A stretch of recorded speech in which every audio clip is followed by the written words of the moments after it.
Господин председател, стражата е построена във ваша чест. Рапортира командир на стража подполковник Себастиан Златан.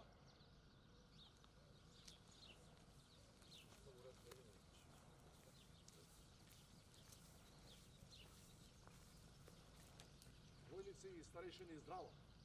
Здраво! И ну! It's time to say that. How are you? Everything is okay? Sir, everything's okay. Thank you. Nice to meet you, sir. She'll be able to tell you a little bit about the ISAFAC and what it's here for. So. Okay, you got to hear.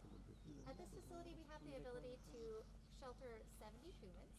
We have 10 different rooms so that we can separate them in order of recovery. Did you have any patients up to now? Negative, sir. So, what about the other medical equipment if you need something like that? We currently have them downhill, and we have oxygen, and we have Where's that? Where's that? just in, and they're all set up relatively just.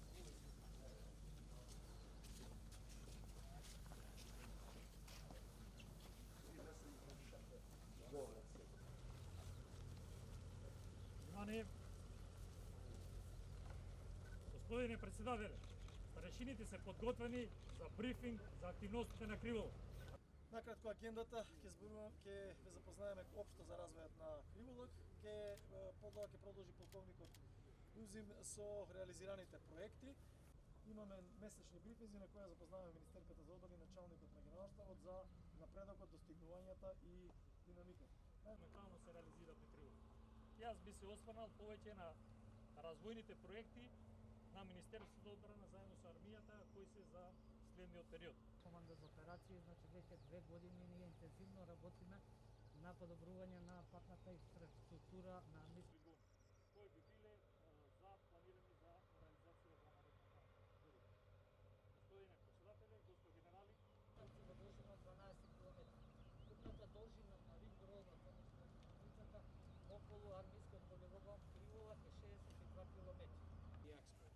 But I wanted, on behalf of General Kaboli and General Mohan, I wanted to say thank you very much for coming to see us today.